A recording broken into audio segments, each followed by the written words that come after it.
Olá pessoal, esse é o módulo 1 da 7ª aula da disciplina de Análise de Investimentos e Gestão de Obras. Eu sou o professor Azuperri, do Departamento de Energia Elétrica da Universidade Federal de Juiz de Fora. Essa aula está dividida em 3 módulos. No primeiro módulo, nós vamos começar a falar sobre investimentos. Serão apresentados nesse módulo a poupança, o CDB e o CDI. Os investimentos financeiros podem ser classificados como de renda fixa ou renda variável. Na renda fixa, podemos citar os certificados de depósitos bancários, os CDBs, a poupança, títulos de Tesouro Nacional e etc. Na renda variável, podemos citar as ações, fundos de investimentos, commodities, imóveis e etc.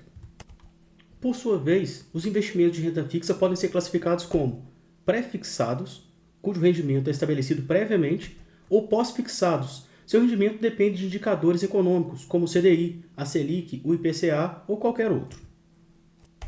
Os investimentos de renda fixa também podem ser híbridos, isso é, têm característica de pré-fixados e pós-fixados. Um dos investimentos mais comuns no Brasil é a poupança. Ela rendia de 6,17% ao ano ou 0,5% de juros ao mês, acrescidos da taxa referencial, a TR. Como as aplicações do mercado estavam com retorno muito baixo, o governo mexeu nas regras da poupança, evitando uma migração em massa de investidores. A partir de 2012, quando a Selic, a taxa básica de juros da economia, estiver abaixo de 8,5% ao ano, a poupança renderá 70% do valor da taxa básica, mais a taxa referencial. Hoje em dia, a Selic está por volta de 2% ao ano. O rendimento da poupança é de 1,4% ao ano mais a TR. A TR é uma estratégia de correção monetária para compensar um pouco as perdas da inflação. Porém, nos últimos 29 meses, a TR tem sido nula, e, portanto, a correção da poupança tem sido apenas de 0,11% ao mês com a taxa atual da Selic. Muito se fala sobre a taxa Selic, a taxa básica de juros da economia, nos jornais, nos noticiários, mas o que isso quer dizer? A Selic é a taxa de overnight do Sistema Especial de Liquidação e Custódia. Selic, na verdade, é as iniciais de Sistema Especial de Liquidação e Custódia, expressa de forma anual. Overnight significa que é uma taxa que é atualizada diariamente. A taxa básica de juros da economia é um índice pelo qual as taxas de juros cobradas pelo mercado se balizam. Ela é a taxa média ponderada pelo volume das operações de financiamento por um dia, lastreadas em títulos públicos federais e realizadas no Selic, na forma de operações compromissadas. A meta para a taxa Selic é estabelecida pelo Copom, o Comitê de Política Monetária. A taxa Selic vai refletir o custo do dinheiro para empréstimos bancários, com base na remuneração dos títulos públicos. Essa taxa é usada para operações de curtíssimo prazo entre os bancos, que, quando querem tomar recursos emprestados de outros bancos ou instituições financeiras, oferecem os títulos públicos como lastro, ou seja, uma garantia, visando reduzir o risco e, consequentemente, a remuneração da transação, visto que quanto menor o risco, menor os juros dessa remuneração. Essa taxa é expressa de forma anual, para 252 dias úteis. Essa taxa varia diariamente, porém com oscilação sempre ao redor da meta estabelecida pelo Copom, o que ocorre 8 vezes ao ano. Aqui nós temos uma série temporal da Selic, desde 2006 até os dias atuais. Nós vemos que atualmente ela está no patamar mais baixo historicamente. De posse desses novos conceitos, vamos fazer um exercício. R$1.000 foram depositados na abertura de uma caderneta de poupança há 12 meses atrás. Quanto poderá ser retirado hoje? E qual o valor de compra deste capital descontado a inflação no período? A taxa de juros da poupança pode ser calculada como 0,7% da Selic mais a TR. Só que, nos últimos 29 meses, a TR tem sido nula, também nos últimos 12. Nessa tabela, nós temos a série temporal mensal do valor da Selic, apresentado de setembro do ano passado até agosto deste ano. A poupança foi calculada como 70% deste valor. Para determinar o seu valor futuro, então, nós devemos corrigir esses R$1.000 pela taxa de juros do mês de setembro, pela taxa de juros do mês de outubro e assim sucessivamente, até a taxa de juros do mês de agosto. Assim, nós obtemos que o valor atual deste capital é de R$ 1.026,71. E isso responde à nossa primeira pergunta, o quanto poderá ser retirado hoje. Mas qual o valor de compra descontado a inflação no período? Para fazer essa análise, nós vamos usar o IPCA. O IPCA é o índice de inflação, é o índice de preço ao consumidor amplo. Nos últimos 12 meses, esse índice teve um acumulado de 2,44%. Assim, o valor futuro corrigido vai ser de 1.026,71 vezes 1 menos a taxa de juros do IPCA acumulado, de modo que o valor atual de compra é de R$ 1.001,66. Isso significa que, em valores atuais, o nosso capital aplicado rendeu apenas R$ 1,66. Quais foram os juros efetivos dessa transação? O juro efetivo vai ser 1.001,66 dividido por 1.000 elevado a 1 sobre 12 menos 1. Então, os juros mensais que nós tivemos foi de 0,01 ao mês, uma taxa muito baixa. A poupança atualmente não é um bom investimento. Ela não tem ganhado nem da inflação.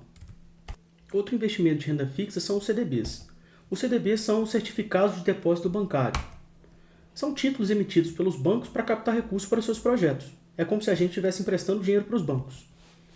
Eles possuem garantia do FGC, o Fundo Garantidor de Créditos. Até 250 mil por instituição, no máximo 4 por CPF ou CNPJ, num total de 1 milhão. Isso significa que se você tiver 250 mil aplicados na instituição e ela quebrar, o Fundo Garantidor de Crédito vai cobrir esses gastos. E nesse caso, é estratégico que a gente divida isso por mais de uma instituição, para que a gente possa ter 250 mil por instituição, até no máximo de 1 milhão aplicado. Porque se você tiver mais de 250 mil e a instituição quebrar, o máximo que você vai conseguir de retorno é 250 mil pelo Fundo Garantidor de Crédito. Para resgates realizados antes de 30 dias, há uma incidência de IOF, que é o Imposto sobre Operações Financeiras. Esse imposto é regressivo. Ele zera a partir de 30 dias. Esse imposto tem tributação de imposto de renda. Ele segue um valor decrescente. Para uma aplicação de 0 a 180 dias, a alíquota é de 22,5%. De 181 a 360, de 20%. De 361 a 720, 17,5%. E acima de 720 dias, de 15%. Existem diversos tipos de CDBs, como os CDBs pré-fixados, que os bancos darão prioridade à captação de recursos com taxas pré-fixadas em momentos de crise, com tendência de diminuição de juros. Por exemplo, uns CDBs que renderiam para a gente 3% ao ano. O CDB pode ser pós-fixado. Eles são mais comuns, mais procurados quando há tendência de aumento de juros. Por exemplo, 100% do CDI. E também há CBDs híbridos. Eles são menos comuns e parte da remuneração é fixa e parte é variável. Como exemplo disso, poderia ser um CDB que rende 3% ao ano, mais o IPCA, protegendo a gente da inflação. Já os CDBs com swap são negociados com remuneração pré- e pós-fixada. Elas são alinhadas a indicadores econômicos como a taxa Selic e o CDI. O montante mínimo para aplicar um CDB com swap é maior do que os demais, é cerca de R$100 mil. Utilizado como parâmetro pós-fixado, nós temos o CDI. Mas o que é o CDI?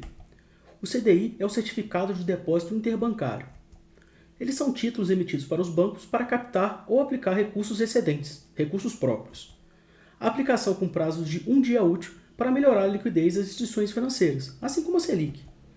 Essas operações são registradas em contadores da CETIP e das instituições envolvidas, a que empresta e a que toma o empréstimo. A taxa média dessas operações de um dia é utilizada como referencial para o custo do dinheiro. Ela é semelhante aos CDBs, só que, contudo, são operações apenas no mercado interbancário, de banco para banco. A CETIP divulga os índices e as taxas de variações diariamente. Em 5/10 deste ano, o CDI foi de 0,07469 ao dia, ou seja, 1,9% ao ano. A principal diferença do CDI para a Selic é que a Selic é lastreada em títulos do Tesouro e o CDI com recursos próprios dos bancos. Mesmo assim, o CDI tende a acompanhar o comportamento da Selic bem de perto. Essa figura apresenta uma série temporal do CDI versus a Selic. Veja que o CDI e a Selic se aproximam bastante. Na verdade, eles têm um comportamento muito similar. Os investimentos baseados no CDI normalmente têm rendimento baixo e são indicados para perfil mais conservador de investidor, visto que o risco é bem baixo. Atualmente, o rendimento médio das CDBs está ao redor de 128,7% do CDI. De forma geral, os CDBs emitidos por instituições financeiras bancárias menores tendem a oferecer taxas de rendimentos maiores, pois elas têm mais dificuldade de se financiar do que os grandes bancos. Com esses novos conceitos, vamos fazer um exercício. Em 1º de janeiro de 2020, foi aplicado R$1.000 em um CDB pós-fixado, com valor de 110% do CDI. Em 1º de junho de 2020, ele foi resgatado. o valor futuro do investimento? E qual lucro foi obtido? Descontando-se a inflação, qual o valor de compra do capital líquido em 1º de junho de 2020? E qual é a taxa de juros efetiva mensal dessa transação? Qual é o valor futuro? O CDI acumulado no período foi de 1,54%. Com a taxa de 110% do CDI, essa taxa ficou em 1,694%. O valor futuro, portanto, é de 1.000 vezes 1 mais essa taxa, de modo que a gente conseguiu, em 6 meses, que o nosso valor fosse para R$ 1.016,94. Esse site abaixo pode ajudar vocês a calcular o valor da renda fixa. A próxima pergunta que nós temos que responder é: qual o lucro líquido obtido? A alíquota do imposto de renda para essa taxa de 0 a 180 dias é de 22,5%. O imposto devido, portanto, é o valor que a gente lucrou, R$ 1.016,94, menos o valor que a gente aplicou, que é 1.000, vezes a nossa alíquota. Portanto, de imposto de renda, nós devemos pagar R$ 3,81. O lucro líquido, portanto, será o lucro que nós tivemos menos a alíquota de imposto de renda, de modo que nós lucramos nessa operação R$ 13,13 em 6 meses. Agora, descontando-se a inflação, qual o valor de compra do capital líquido em 1º de junho de 2020? Para responder essa pergunta, nós poderemos usar o IPCA como medidor de inflação. Aqui nós vamos utilizar o índice do IPCA. O índice do IPCA estava em 5.331,42 no iniciozinho do ano. No final do mês de maio, o índice estava em 5.311,65. Deste modo, nós podemos corrigir o nosso capital como 1.013,13 vezes o índice de maio dividido pelo índice de janeiro. Assim, o valor atual de compra que nós temos é R$ 1.009,37. Assim, levando-se em consideração a correção pela inflação, qual é a taxa de juros efetiva mensal dessa transação? Nós temos, então, um pagamento de 1.000 unidades no período zero e o recebimento de R$ 1.009,73 em 6 períodos. Assim, nós podemos calcular esse valor com F dado P, uma taxa de juros que nós não conhecemos, em 6 períodos. De modo que 1.009,37 vai ser igual a 1.000 vezes 1 mais I elevado à sexta. De modo que I vai ser de 0,16% ao mês.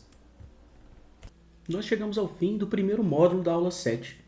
Todas as referências foram apresentadas no rodapé no momento que elas foram utilizadas. Até o próximo módulo. Muito obrigado por assistir.